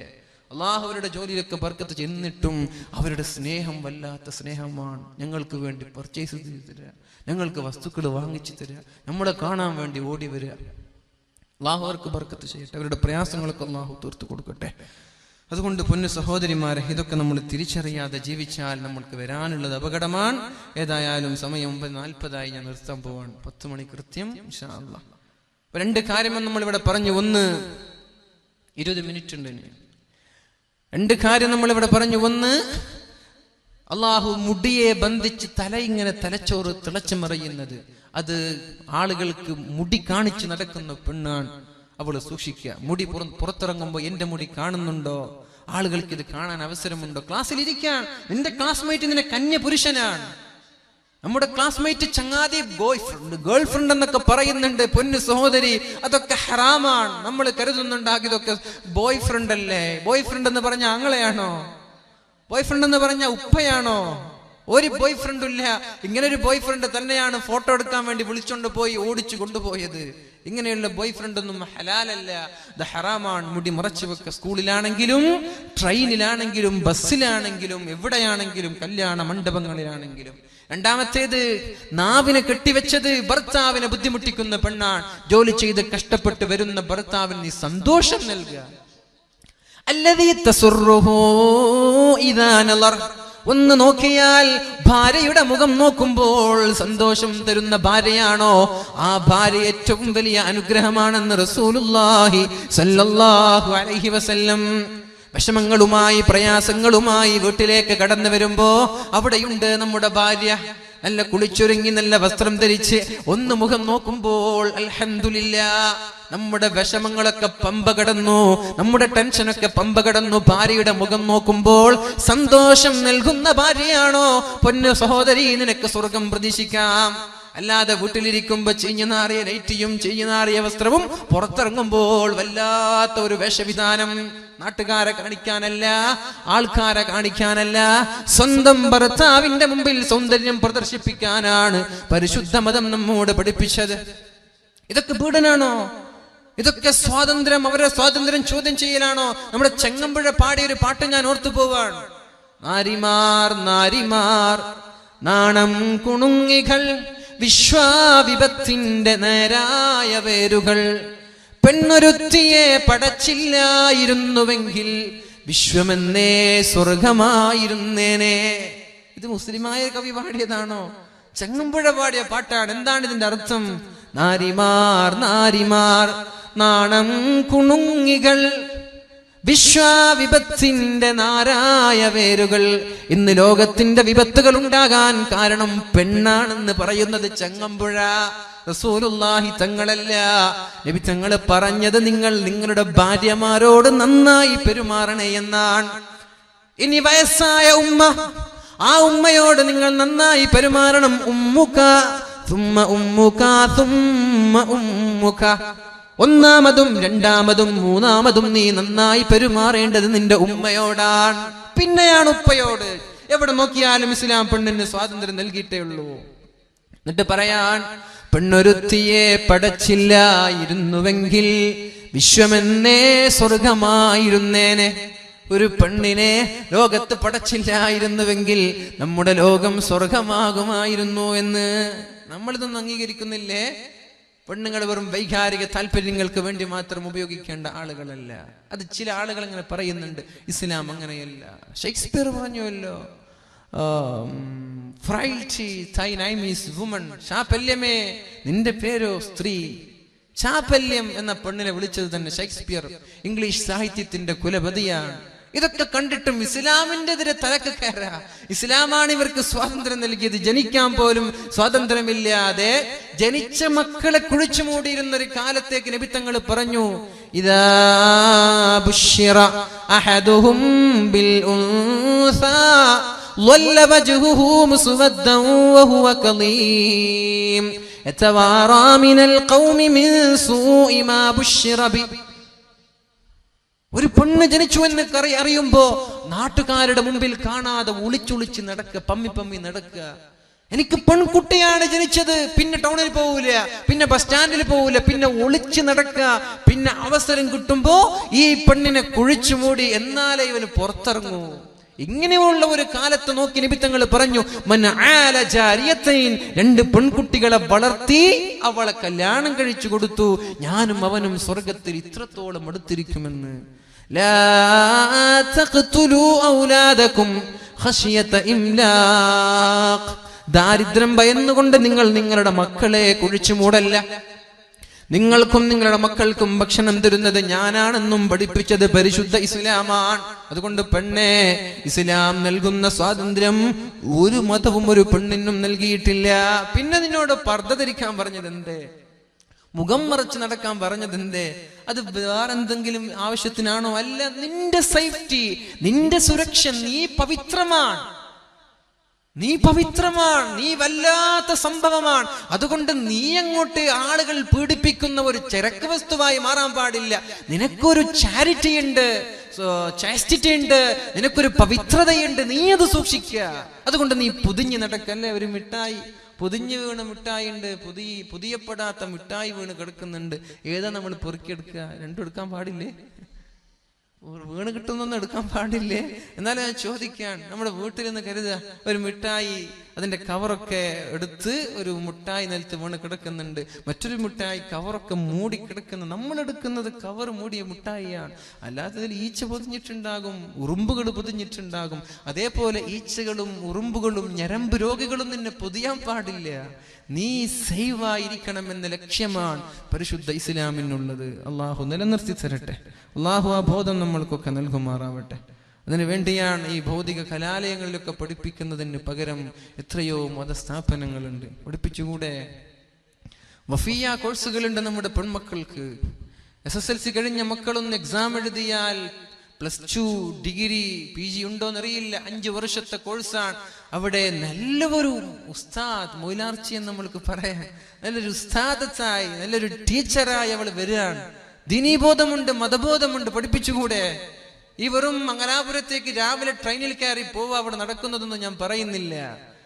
എന്നിട്ട് എവിടെയൊക്കെയോ പഠിപ്പിക്കുക, ലക്ഷങ്ങൾ ചെലവഴിക്കുക. ഇതുകൊണ്ട് എന്തെങ്കിലും നേട്ടം ദുനിയാവിലുണ്ടോ? അല്ല ആഖിറത്തിലുണ്ടോ? ഇല്ല. അതുകൊണ്ട് നമ്മൾ എന്ത് ചെയ്യാ? ദുനിയാവിലും ആഖിറത്തിലും നേട്ടമുണ്ടാവാൻ നമ്മുടെ മക്കളെ നമ്മൾ ദീനി കോഴ്സുകൾ നൽകിക്കൂടെ? പെണ്ണുങ്ങൾക്ക് വഫിയ കോഴ്സുകളുണ്ട്, ദാറുൽ ഹുദയുടെ കീഴിലുള്ള സഹ്റവി കോഴ്സുകളുണ്ട്. ഇവിടെയൊക്കെ പഠിപ്പിച്ചുകൂടെ? നല്ല ദീനി ബോധമുള്ള ഉസ്താദുമാരായിട്ട് മക്കൾ വരട്ടെ. മസ്അല പറയുന്ന പെണ്ണുങ്ങൾക്ക് ക്ലാസ് എടുക്കാൻ പറ്റുന്ന മക്കളായി നമ്മുടെ മക്കൾ മാറട്ടെ. ആൺമക്കളെയാണെങ്കിൽ ഹുദവി കോഴ്സുകളുണ്ട്. മാലിക് ദിനാർ ഇസ്ലാമിൽ അക്കാദമിയിൽ പഠിച്ച ആളാണ് ഞാൻ. തലങ്കരയിൽ സ്ഥിതി ചെയ്യുന്ന എൻ്റെ സുഹൃത്തുണ്ട് ഇവിടെ, ഇർഷാദ് ഹുദവി, അതേപോലെ മുഫീദ് ഹുദവി, അങ്ങനെ കുറെ ആളുകളുണ്ട് ഇവിടെ. മാലിക് ദിനാർ ഇസ്ലാമിക് അക്കാദമിയിൽ 10 വർഷം പഠിച്ചു. പിന്നെ 2 വർഷം PG പഠനത്തിന് വേണ്ടി മലപ്പുറത്ത് ചെമ്മാടിലുള്ള ദാറുൽ ഹുദ ഇസ്ലാമിക് യൂണിവേഴ്സിറ്റിയിൽ പഠിച്ച ആളുകളാണ്. പഠിപ്പിച്ചുകൂടെ നമ്മൾക്കൊക്കെ? 5 വയസ്സുള്ള കുട്ടികൾ മദ്രസ കഴിഞ്ഞാൽ അവർക്കൊന്ന് ജസ്റ്റ് ഒന്ന് ഇന്റർവ്യൂ അറ്റൻഡ് ചെയ്യാം. നമ്മൾ പാസ്സായാൽ പിന്നെ നിങ്ങൾക്ക് തലച്ചോടില്ലല്ലോ. 12 വർഷം അതങ്ങോട്ട് പോയിക്കോളും. നിങ്ങൾക്ക് എന്തെങ്കിലും തലച്ചോടുണ്ടോ? എന്തെങ്കിലും ചെലവുണ്ടോ? ഇവിടെയാണെങ്കിലോ ഒരു ഇംഗ്ലീഷ് മീഡിയം 1ാം ക്ലാസ് പഠിപ്പിക്കണമെങ്കിൽ 25,000 രൂപ വർഷത്തില്. അതും നമ്മൾ ആലോചിക്കണം. പഠിച്ചോനെ, സ്കൂളിൽ പോയിട്ട് മര്യാദയ്ക്ക് പഠിക്കുന്നുണ്ടോ? മര്യാദയ്ക്ക് തിരിച്ചു വരുമോ? അല്ലെങ്കിൽ എന്തെങ്കിലും ആക്സിഡന്റ് നടക്കുമോ? അല്ലെങ്കിൽ ആരെങ്കിലും തട്ടിക്കൊണ്ട് പോവോ? SSLC ആകുമ്പോഴേക്കും 40ഉം 50ഉമായി നമ്മുടെ സ്കൂളിന്റെ തുകകൾ. ഇതൊന്നും തലച്ചോടില്ലാതെ, ഒരു ചെലവുമില്ലാതെ ദീനും മതവും ഉൾക്കൊള്ളിച്ച് നമ്മൾക്ക് പഠിപ്പിക്കാൻ ഇംഗ്ലീഷ് ഉണ്ട്, ഉറുദു ഉണ്ട്, അറബിയുണ്ട്, മലയാളമുണ്ട്, ഡിഗ്രി ഉണ്ട്, PG ഉണ്ട്, കണക്കുകളുണ്ട്, മാത്സ് ഉണ്ട്, സയൻസ് ഉണ്ട്, കിതാബുകളുണ്ട്, ഹദീസുകളുണ്ട്, ഖുർആനുണ്ട്. പഠിപ്പിച്ചുകൂടെ? നമ്മുടെ കാലിന്റെ തുമ്പിൽ, കാലിന്റെ വിരൽ ചുവട്ടിൽ ഇഷ്ടം പോലെ കൂണുപോലെ മത ഭൗതിക സമന്വയ സ്ഥാപനങ്ങൾ മലബാർ ഇസ്ലാമിക് അക്കാദമി കോംപ്ലക്സ് ഉണ്ട് ചട്ടഞ്ചാലിൽ. ഇതൊക്കെ ഉണ്ടാകുമ്പോൾ നമ്മൾ ഇങ്ങോട്ട് ദുനിയാവിന്റെ പിന്നാലെ പോയി, ഭൗതികതയുടെ പിന്നാലെ പോയി, മക്കൾക്ക് ദീനൊന്നും തിരിഞ്ഞില്ല. പിന്നെ പൊട്ട് ധരിച്ചാൽ എന്താ, തലയിൽ തട്ടം ധരിച്ചാൽ എന്താ? ഇല്ല, അതൊന്നും കുഴപ്പമില്ല, എനിക്ക് എന്റെ കാമുകം മതി എന്ന് ഒളിച്ചോടി ഇല്ലെങ്കിൽ അത്ഭുതമുള്ളൂ. അതുകൊണ്ട് ഇൻഷാ അല്ലാഹ് ഇങ്ങനെയുള്ള ദീനി ബോധമുള്ള മക്കളാക്കി നമ്മുടെ മക്കളെ മാറ്റുക. മൂന്നാമതായി റസൂലുള്ളാഹി സ്വല്ലല്ലാഹു അലൈഹി വസല്ലം കാണുന്നത്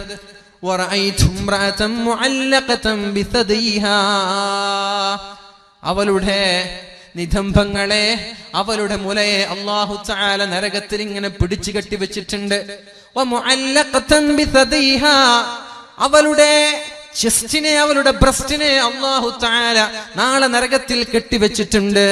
ഫാത്തിമ ബീവി ചോദിച്ചു, യാ റസൂലല്ലാഹ്, ആരാണ് ആ പെണ്ണ് എന്ന് പറഞ്ഞു തരുമോ?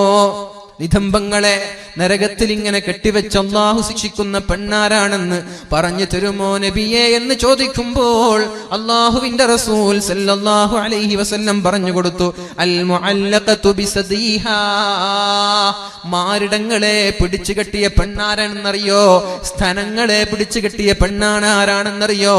കാനത്ത് തംതനിഉ അൻ ഫിറാശി സൗജിഹാ, എന്തെങ്കിലും ചൊടിയോ ദേഷ്യമോ ദുഃഖമോ ഉണ്ടാകുമ്പോ ഭർത്താവിന്റെ ആവശ്യങ്ങൾ വീട്ടിക്കൊടുക്കാതെ ഭർത്താവിന്റെ വിരിപ്പിനെ തൊട്ട് തടയുന്ന പെണ്ണാണത്.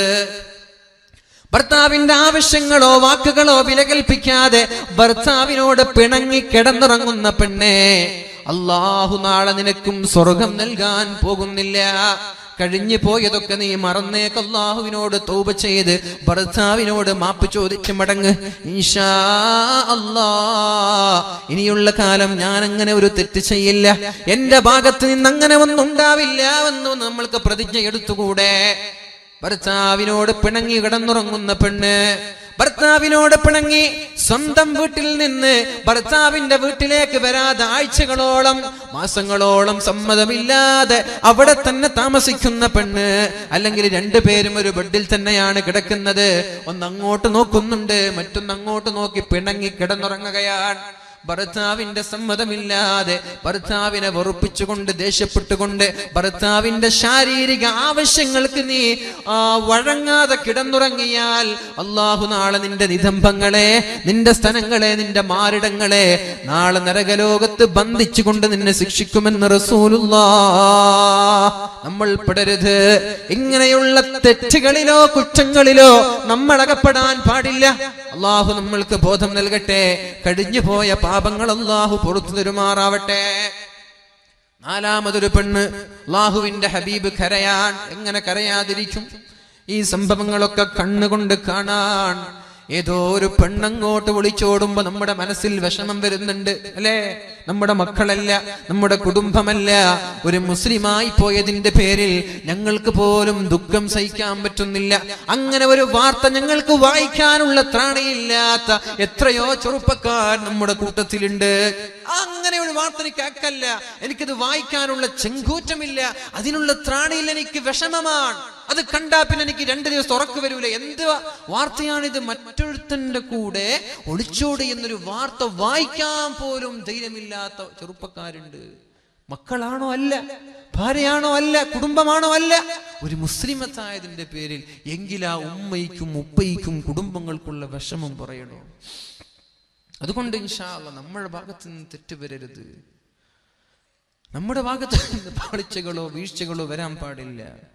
നാലാമതായി റസൂലുള്ളാഹി സ്വല്ലല്ലാഹു അലൈഹി വസല്ലം പറയാൻ, വറഅയ്തു ഇംറഅതൻ തഅകുലു ലഹ്മ ജസദിഹാ വന്നാറു തൂഖദു മിൻ തഹ്തിഹാ.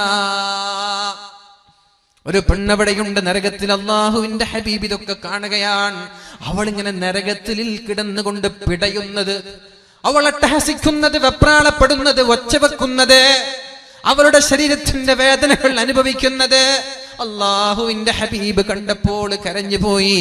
നാലാമത്തെ പെണ്ണ് തഅകുലു ലഹ്മ ജസദിഹാ, സ്വന്തം ശരീരത്തിന്റെ ഇറച്ചിയെ അവൾ കഴിക്കുന്നുണ്ട്, കാർന്ന് തിന്നുന്നുണ്ട്. സ്വന്തം ശരീരം കടിച്ചു തിന്നാൻ പറ്റുമോ? നമ്മൾ കടിച്ചു തിന്നോ? വിശന്നാ നമ്മൾ ശരീരം കടിച്ചു തിന്നോ? സ്വന്തം ശരീരവും ഇറച്ചിയും മാംസവും പല്ലുകൊണ്ട് കടിച്ച് കടിച്ച് തിന്നുന്നു. അവളുടെ താഴെ നിന്ന് തീ ഇങ്ങനെ കത്തിക്കുന്നുണ്ട്. നല്ലൊരു അൽഫാമായി, നല്ലൊരു ഷവായിയായി, നല്ലൊരു ഗ്രിൽ ചിക്കനായി, അല്ലേ? ചിക്കൻ ആവില്ലല്ലോ മനുഷ്യനല്ലേ? തീയിലിട്ടിങ്ങനെ പൊരിക്കുക, ശരീരമൊക്കെ ഇങ്ങനെ വെന്തിട്ടുണ്ട്, അതിങ്ങനെ കഴിക്കന്നെ നമ്മൾ. ആരാണ് ആ പെണ്ണ്? അല്ലാഹുവിന്റെ ഹബീബേ, ആ പെണ്ണ് ചെയ്ത തെറ്റ എന്താണെന്ന് പറഞ്ഞു തരുമോ? മതി, എനിക്ക് കേൾക്കാനുള്ള ത്രാണിയില്ല. ഫാത്തിമ ബീവി റളിയല്ലാഹു അൻഹ പറയാണ്, നബിയേ, ആരാണ് ആ പെണ്ണെന്നൊന്ന് പറഞ്ഞു തരുമോ? അല്ലാഹുവിന്റെ ഹബീബായ റസൂലുള്ളാഹി സ്വല്ലല്ലാഹു അലൈഹി വസല്ലം പറയാൻ തുടങ്ങി, അല്ലതീ തഅകുലു ലഹ്മ ജസദിഹാ, സ്വന്തം ശരീരം കാർന്ന് തിന്നുന്ന പെണ്ണാരാണെന്നറിയോ? فإنها കാനത് തുസയ്യിനു ബദനഹാ ലിന്നാസ്. ആളുകൾ കാണാൻ വേണ്ടി ശരീരത്തിന്റെ ഭംഗി പ്രദർശിപ്പിക്കുന്ന പെണ്ണാണത്. നേരത്തെ പറഞ്ഞു, വീട്ടിലിരിക്കുമ്പോൾ ചിഞ്ഞു നാറുന്ന നെറ്റിയോ ചൂരിദാറോ അത് ഇസ്തിരിട്ടിട്ടില്ല, അത് അലക്കിയിട്ടില്ല, അതിൽ സുഗന്ധം പൂശിയിട്ടില്ല. വീട്ടിലിരിക്കുമ്പോൾ എന്തൊക്കെയോ മുഷിഞ്ഞ വസ്ത്രം ധരിച്ച് എന്നാൽ അങ്ങാടിക്ക് പോവാൻ ഞാനും വരുന്നു. പിന്നെ അരമണിക്കൂർ കഴിഞ്ഞ് ഭർത്താവ് വെയിറ്റ് ചെയ്യുന്നേ. ഇവൾക്ക് കുളിക്കണം, ഡ്രസ് അയൺ ചെയ്യണം, ഫൗണ്ടേഷൻ വേണം, പൗഡർ വേണം, യാ അല്ലാഹ് ഐലൈനർ വേണം, ലിപ്സ്റ്റിക് വേണം. ഇതൊക്കെ തേച്ച് പുറത്തിറങ്ങാൻ. വീട്ടിലോ ഞാൻ നേരത്തെ പറഞ്ഞതുപോലെ എന്തിനാണത്? എന്താണതിന്റെ ആവശ്യം? ആരെ കാണിക്കാനാണ്? ഭർത്താവിന്റെ മുമ്പിലല്ലേ സൗന്ദര്യം പ്രകടിപ്പിക്കേണ്ടത്. നീ അങ്ങനെ ചെയ്യുന്നുവെങ്കിൽ ജോലി കഴിഞ്ഞോ, ഗൾഫിൽ നിന്നോ നാട്ടിൽ നിന്നോ ജോലി കഴിഞ്ഞ് വീട്ടിലേക്ക് ഭർത്താവ് വരുന്നു എന്നറിയുമ്പോ നിനക്ക് കുളിക്കാം, അയൺ ചെയ്ത വസ്ത്രം ധരിക്കാം, സുഗന്ധം പൂശാം, ഒരു കുഴപ്പമില്ല. നീ അങ്ങാടിക്ക് പോകുന്നു എന്ന് പറയുമ്പോ ഒരു പ്രത്യേകം ഒരു ചമഞ്ഞൊരുങ്ങൽ. എന്താണ് അതിന്റെ അർത്ഥം? കല്യാണത്തിന് പോകുന്നു എന്ന് പറയുമ്പോ പ്രത്യേകം ഒരു ചമഞ്ഞൊരുങ്ങൽ. മയ്യത്ത് കാണാൻ വേണ്ടി പോകുമ്പോൾ വരെ പൗഡർ ഇടാതെ പെണ്ണിന് പുറത്തിറങ്ങാൻ പറ്റുന്നില്ല. ഇത് നടക്കുന്നില്ലേ? ഇത് നടക്കുന്നില്ല. ഇത് ആരെ കാണിക്കാനായി ഭംഗിയാവൽ? നമ്മുടെ ബ്രേക്ക്ഫാസ്റ്റ് എന്ന് പറഞ്ഞാൽ ബ്രെയിനിലേക്ക് പോകുന്ന ഫുഡാണത്, ഭക്ഷണമാണ്. രാജാവിനെ പോലെ കഴിക്കേണ്ട ഭക്ഷണമാണ് ബ്രേക്ക്ഫാസ്റ്റ്. അതൊഴിവാക്കാൻ പാടില്ല. മന്ദബുദ്ധിയാകും. പിന്നെ നീ SSLCക്ക് പുസ്തകം പിടിച്ച് റൂം നിറയെ വീട് നിറയെ നടന്ന് പഠിച്ചിട്ട് കാര്യമില്ല. എന്തേ? നീ നിന്റെ സൗന്ദര്യം വർദ്ധിപ്പിക്കാനുള്ള തിരക്കിൽ നാസ്ത കഴിക്കാൻ നിനക്ക് മറന്നുപോയി. അപ്പോഴേക്കും നിന്റെ ബ്രെയിനിന് തകരാറ് സംഭവിച്ചു. പിന്നെ നീ പുസ്തകം പഠിച്ചിട്ട് കാര്യമില്ല, പഠിയൂല.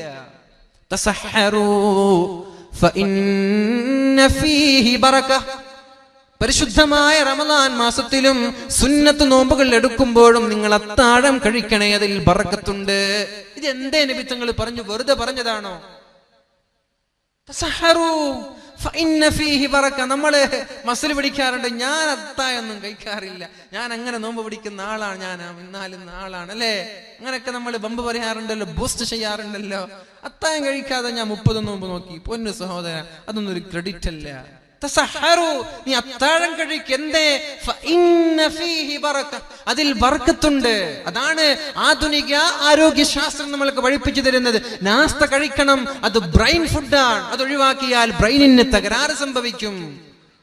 ലഞ്ച് അതും കഴിക്കണം, ഉച്ചഭക്ഷണം അതും അല്പം കഴിക്കണം. പിന്നെ രാത്രി ഡിന്നർ അത് കഴിച്ചില്ലെങ്കിൽ കുഴപ്പമില്ല, അത് കുറച്ച് കഴിച്ചാൽ മതി. നമ്മൾ നേരെ ഓപ്പോസിറ്റായി മാറി അല്ലേ? രാത്രിയാകുമ്പോ എല്ലാ നമ്മുടെ എന്താ പറയാ ബേക്കറികളും നമ്മുടെ ഫാസ്റ്റ് ഫുഡ് ഹോട്ടലുകളൊക്കെ തുറന്നു വൈകുന്നേരമാകുമ്പോ. പിന്നെ ചെറുപ്പക്കാർക്ക് എന്താ പണ്ടേ? പിന്നെ ഷവർമയായി, പിന്നെ അൽഫാമും ഗ്രിൽ ചിക്കനൊക്കെ കൂട്ടമായി അടിക്കുക, പെപ്സി കുടിക്കുക, സെവനപ്പ് അടിക്കുക, സീസർ വലിക്കുക, കടന്നുറങ്ങുക 12 മണിക്ക്. രാത്രി കുറച്ച് കഴിക്കുന്ന, രാത്രി കുറച്ചേ കഴിക്കാൻ പാടുള്ളൂ. നാസ്ത നന്നായി കഴിക്കണം. അത് ശരീരത്തിന് പുഷ്ടി നൽകുന്ന, നറിഷ്മെന്റ് നൽകുന്ന ഭക്ഷണമാണ്. അത് നീ നന്നായി കഴിക്കും. രാവിലെ എണീറ്റ ഉടനെ ഒരു 4 ഗ്ലാസ് വെള്ളം കുടിക്കുന്നീ, അത് നിന്റെ ശരീരത്തിന് നല്ലതാണ്, നിന്റെ ശരീരത്തിന്റെ ആരോഗ്യത്തിന് നല്ലതാണത്. രാവിലെ എണീറ്റ ഉടനെ 4 ഗ്ലാസ് വെള്ളം കുടിക്കുക. ഒരു കട്ടൻ ചായ, ബെഡ് കോഫി എന്ന് പറയുന്ന കട്ടൻ ചായ കുടിക്കുന്നതിന് മുമ്പും ഒരു 4 ഗ്ലാസ് വെള്ളം കുടിക്കുക. അത് പറ്റുന്നില്ല, 2 ഗ്ലാസ് കുടിക്ക്. അത് ശരീരത്തിന്റെ വിഷലിപ്തമായ രാസവസ്തുക്കൾ ഇഴിഞ്ഞു പോകാൻ കാരണമാണ്. ചെയ്തുകൂടെ? ആരോഗ്യത്തിന് നല്ലതാണത്, ശോധന കിട്ടാൻ നല്ലതാണത്. അതുകൊണ്ട് രാവിലെ എണീറ്റ ഉടനെ 2 ഗ്ലാസോ 4 ഗ്ലാസോ വെള്ളം കുടിക്കുക. പിന്നെയാവാം കട്ടൻ ചായൊക്കെ. അങ്ങനെ ബ്രേക്ക്ഫാസ്റ്റ് കഴിക്കാതെ പൊന്നു സഹോദരി, നീ നിന്റെ സൗന്ദര്യം ചെറുപ്പക്കാർക്കോ നാട്ടുകാർക്കോ ക്ലാസ്മേറ്റിനോ കോളേജ് മേറ്റിനോ കാണിച്ചിട്ട് നീ ഏറിപ്പോയ ഒരു 10-15 വർഷം നടക്കും. പിന്നെ കല്യാണം കഴിഞ്ഞ് ഗർഭിണിയാകുമ്പോൾ നടുവേദന, പിന്നെ മുട്ടുവേദന, പിന്നെ നടക്കാൻ പറ്റുന്നില്ല, പിന്നെ ഓപ്പറേഷൻ ഒക്കെ സിസേറിയനാണ്, ഡെലിവറി നടക്കുന്നില്ല. ഇന്നലെ ഒരു വോളിബോൾ കളിക്കുന്ന ഒരു പെണ്ണ് ബാത്റൂമിൽ വെച്ച് പ്രസവിച്ചു. എന്നിട്ട് എന്ത് ചെയ്തു എന്നറിയോ? ആ കുഞ്ഞിനെ ഒരു കുറ്റിക്കാട്ടിൽ വലിച്ചെറിഞ്ഞു, പെണ്ണ് കളിക്കാൻ പോയി. നമ്മുടെ പെണ്ണുങ്ങളോ പ്രസവിച്ചിട്ട് 2 മാസം കിടക്കാതെ എണീക്കാൻ പറ്റുമോ? ബാത്റൂമിൽ പ്രസവിച്ചു, ഡോക്ടർ ഇല്ല സഹായിക്കുന്ന. ഇത് ഇന്നലെ 2 ദിവസം മുമ്പ് വായിച്ച വാർത്തയാണ്, ഇത് നുണയല്ല. ബാത്റൂമിൽ പ്രസവിച്ചു, എന്നിട്ട് കുറ്റിക്കാട്ടിൽ വലിച്ചെറിഞ്ഞു. അതുവഴി നടക്കുന്ന ആളുകൾ കുട്ടിയുടെ കരച്ചിൽ കേട്ട് നോക്കുമ്പോൾ ഒരു കുട്ടിയാണ് അവിടെ. പിന്നെ കുട്ടി രക്തം നോക്കി അത് ചീസ് ചെയ്ത് വന്നു.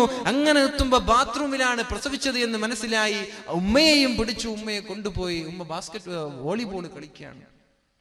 വിദേശത്തൊക്കെ അറബി പെണ്ണുങ്ങൾ ഇന്ന് പ്രസവിച്ച നാളെ കാർ ഡ്രൈവ് ചെയ്ത് വരുന്ന നമ്മുടെ പെണ്ണുങ്ങൾക്ക് ആരോഗ്യമില്ല. പ്രത്യേകിച്ച് നമ്മുടെ ഭക്ഷണത്തിന്റെ ശൈലി തന്നെ വളരെ ഡേഞ്ചറസ് ആണ്, അപകടമാണ്. എരിവും പുളിവും ഷുഗറും ഇതൊക്കെ വരാണ്. തുർക്കിക്കാരൊക്കെ ഭക്ഷണം കഴിക്കുന്നത് കണ്ട നമ്മൾ നെട്ടിപ്പോകും. ബ്രെഡ്, ജാം ഇതൊക്കെ കഴിച്ചാണ് ടർക്കിഷ് ആളുകൾ. അവർക്കൊന്നും രോഗം വരാറില്ലെന്ന്. അവിടെയൊക്കെ ഹോസ്പിറ്റൽ കുറവാണ്. ഹെൽത്തി ബോഡിയാണ്, നല്ല ആരോഗ്യമുള്ള ശരീരമാണ്.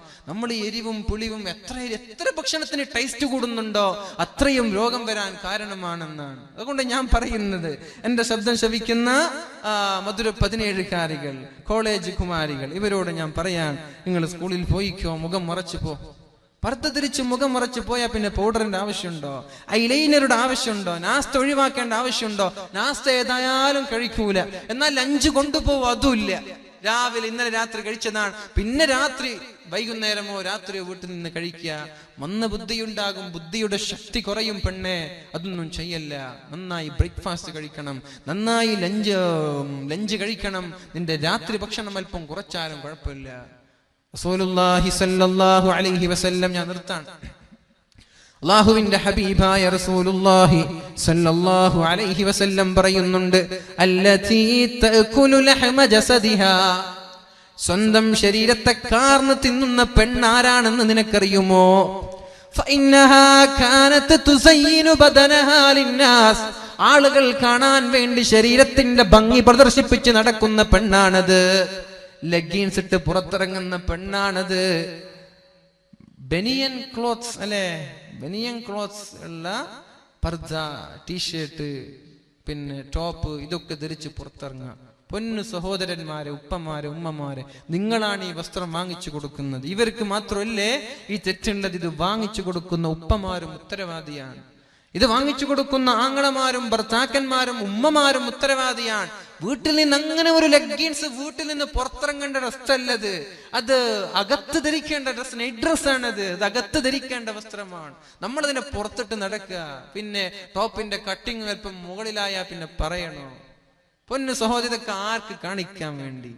ശരീരം മറച്ച് പർദ്ദ ധരിച്ച് നടക്ക്, മുഖം മറച്ച് നടക്ക്. ഒരു ഫിത്നയോ ഒരു പ്രശ്നമോ നമ്മുടെ നാട്ടിൽ നടക്കൂല, ഒരു പ്രണയവും നടക്കൂല. നിന്റെ മുഖത്തിന്റെ ഭംഗി കാണുമ്പോൾ നിന്റെ പിന്നാലെ വരും. നിന്റെ മുഖം കണ്ടില്ലെങ്കിൽ ആരെങ്കിലും നിന്റെ പിന്നാലെ വരുമോ? പിന്നെ നിന്റെ സമയം, കല്യാണത്തിന്റെ ആലോചന വരുമ്പോ ഒരു ഭർത്താവിന് നിന്നെ നോക്കാനുള്ള അനുവാദം തരുന്നുണ്ട് എന്ന് മാത്രമല്ല, സുന്നത്താണ്. കല്യാണ സമയങ്ങളിൽ പെണ്ണിനെ നോക്കുന്നത് സുന്നത്താണ്. അതെങ്ങനെ? വിദ്യാനഗറിൽ ഗവൺമെന്റ് കോളേജ് വിടുമ്പോ ബൈക്കുമെടുത്തു പോയി ബസ് സ്റ്റാൻഡിൽ ഇരുന്നിട്ട് നോക്കലല്ലത്. അത് നമ്മുടെ ഫാമിലി സഹിതം നമ്മൾ പോയി ഫാമിലിക്ക് കാണാനല്ല. കല്യാണം കഴിക്കുന്ന ചെറുക്കന് പെണ്ണിനെ നോക്കിയാൽ ഒരു സുന്നത്തായി എഴുതി വെച്ചു. പെണ്ണിനെ ഇഷ്ടപ്പെട്ടില്ല, പിന്നെ അടുത്ത പെണ്ണ് നോക്കാൻ പോയി, കാണാൻ പോയി, അതും ഒരു സുന്നത്തായി എഴുതി വെച്ചു. ഇഷ്ടപ്പെട്ടില്ല, നീ ഒരു 100 പെണ്ണ് കണ്ടാലും 100 സുന്നത്തായി ഇവിടെ വെക്കാൻ. ഇനി സുന്നത്ത് കൂട്ടാൻ ആ പണി ചെയ്യല്ലേ. സുന്നത്ത് വേറെയും ഒരുപാടുണ്ട്. ഇനിയിപ്പോ അങ്ങനെയൊക്കെ ചെയ്യാൻ നിൽക്കല്ല, അതൊക്കെ ശാപമാണ്. നമ്മുടെ ഗൾഫുകാർക്ക് പൊതുവെ ഉണ്ടാകുന്ന ഒരു പ്രശ്നമാണ്. അവിടെ ഗൾഫിലുള്ള ഫിലിപ്പീൻസും കിട്ടിയ ആളുകളൊക്കെ നോക്കി നമ്മുടെ നാട്ടിലുള്ള പെണ്ണുങ്ങളെ കണ്ടാൽ അവർക്ക് തൃപ്തിയാവുന്നില്ല. പിന്നെ 4, 5, 6, 10 നോക്കി അവസാനം ഒരാഴ്ച ബാക്കിയുള്ള യാ അല്ലാ പെണ്ണ് കിട്ടാൻ വേണ്ടി വന്നതാണ്, പെണ്ണായിട്ടില്ല. ഏതോ ഒരു ഊരാ കൊടുക്കൽ പെട്ടു, പെണ്ണ് ആർക്കും ഇഷ്ടപ്പെട്ടിട്ടില്ല, ഇവൻ ഇഷ്ടപ്പെട്ടു. ഇതാണ് പൊതുവെ നാട്ടിൽ നടക്കുന്നത്. അതുകൊണ്ട് കണ്ട പെണ്ണുങ്ങളൊന്നും കാണാൻ നിൽക്കല്ല. നമ്മൾക്ക് അല്ലാഹു ഒരു പെണ്ണ് കണക്കാക്കി അത് ദീനീ ബോധമുള്ള പെണ്ണാക്കി അല്ലാഹു മാറ്റുമാറാവട്ടെ.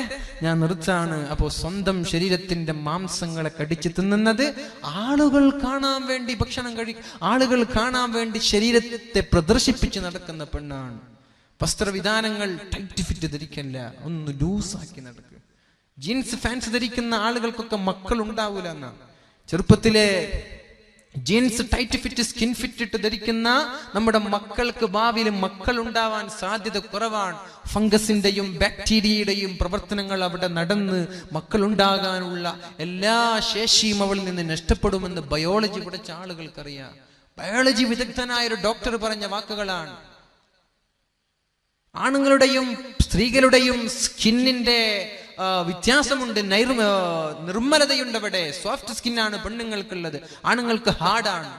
അതുകൊണ്ട് ആണുങ്ങൾ ധരിക്കുന്ന വസ്ത്രമാണ് ജീൻസ് എന്നുള്ളത്.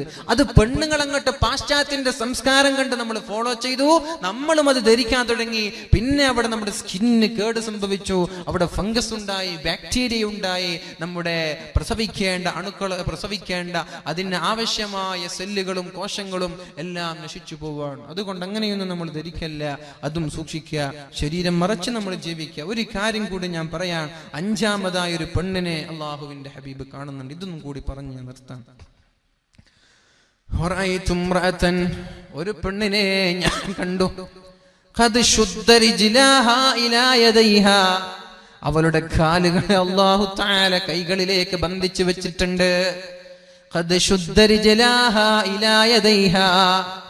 കാലുകളെ കൈകളിലേക്ക് ബന്ധിച്ചു വെച്ച ഒരു പെണ്ണ്. പാമ്പുകൾ അവളുടെ ശരീരത്തിലേക്ക് ഇഴഞ്ഞു കയറുന്നുണ്ട്. ചേളുകളും പാമ്പുകളും വിഷലിപ്തമായ പത്തി വിടർത്തി ഇവളെ കഴിക്കാനും ഭക്ഷിക്കാനും ഇവളെ ആക്രമിക്കാനും വേണ്ടി നരകത്താലുള്ള പാമ്പുകൾ കടന്നു വരുന്നുണ്ട്.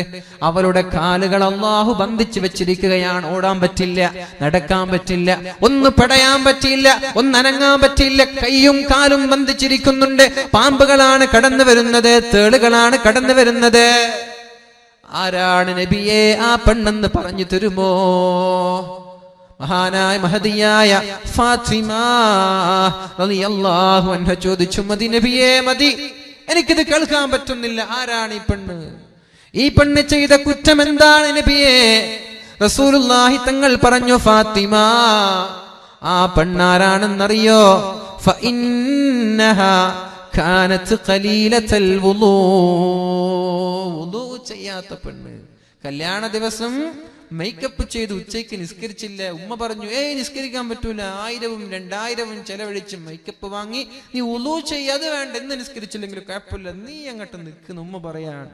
ഖലീലത്തുൽ വുളൂ, വുളൂ ചെയ്യാത്ത പെണ്ണ് സ്കൂളിൽ ഉച്ചയ്ക്ക് വുളൂ ചെയ്യുന്നില്ല, മേക്കപ്പ് പോകുമോ? ഇങ്ങനെയുള്ള പെണ്ണിനെ അല്ലാഹു കൈയിനെയും കാലിനെയും ബന്ധിച്ച് പാമ്പുകളെയും തേളുകളെയും അവളുടെ മേൽ ആധിപത്യം ചെലുത്തുമെന്ന് ശഫീഉനാ വ ഹബീബുനാ റസൂലുള്ളാഹി സ്വല്ലല്ലാഹു അലൈഹി വസല്ലം. എന്നിട്ടോ വകാനത് ലാ തഗ്തസിലു മിനൽ ജനാബ, ശാരീരിക ബന്ധം പുലർത്തി, നല്ല തണുപ്പാണ്. ഭർത്താവ് പറഞ്ഞു, കുഴപ്പമില്ല, ഇന്ന് നമ്മൾ ഉറങ്ങാം, കുളിച്ചില്ലെങ്കിലൊന്നും കുഴപ്പമില്ല, സുബഹി നിസ്കരിച്ചില്ല, ജനാബത്ത് കുളിച്ചില്ല, രാവിലെ തണുപ്പാണ്, നീ ഹീറ്റർ വെച്ചാലും കുഴപ്പമില്ല, നീ രാവിലെ കുളിക്കാതിരിക്കരുത്, സുബഹി നിസ്കാരം അതിന്റെ പേരിൽ ഖളാ ആക്കരുത്. ശാരീരിക ബന്ധം പുലർത്തിയാൽ ഉടനെ കുളിക്കണമെന്നാണ് ശാസ്ത്രവും പരിശുദ്ധ ഇസ്ലാമും പഠിപ്പിക്കുന്നത്. അത് ലൈംഗിക രോഗങ്ങൾക്ക് കാരണമാകുമെന്നാണ്. ശാരീരിക ബന്ധം പുലർത്തിയാൽ പിന്നെ ഉടനെ കുളിക്കാൻ പറ്റുന്നില്ലേ, ഒന്ന് മൂത്രമൊഴിച്ച് നമ്മൾ എന്ത് ചെയ്യുക? ഉളൂ ചെയ്ത് കിടന്നുറങ്ങുക, ഗുഹ്യാവയവങ്ങൾ നമ്മൾ കഴുകി കിടന്നുറങ്ങുക.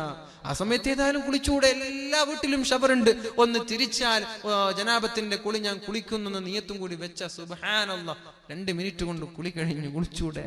ഫ്രഷ് ആയിട്ട് ഉറങ്ങിക്കൂടെ? അതൊന്നും ചെയ്യൂല.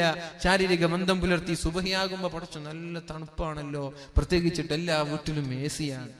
AC ഇല്ലാതെ ജീവിക്കാൻ പറ്റാത്ത അവസ്ഥയാണല്ലേ. ചൂട് കൂടി കൂടി കൂടി രാത്രി 3 മണിക്കും 4 മണിക്കും ഒക്കെ ചൂട് കാറ്റാണ് വീട്ടിൽ നിന്ന് വരുന്നത്. ആ ഒരു സമയത്ത് AC ഇങ്ങനെ തണുത്തിരിക്കുമ്പോ കുളിക്കാൻ മടി, പെണ്ണും കുളിച്ചില്ല, ആണും കുളിച്ചില്ല, 2 പേരും കിടന്നുറങ്ങി. അള്ളാഹു നൽകുന്ന ശിക്ഷ ഇതാണ്. അതുകൊണ്ട് കുളിക്കുക.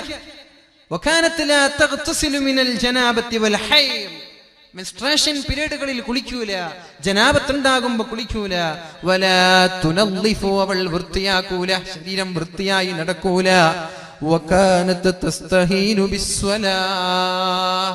നിസ്കാരത്തെ നിന്ദിക്കുന്ന പെണ്ണായിരുന്നു ആ പെണ്ണ്.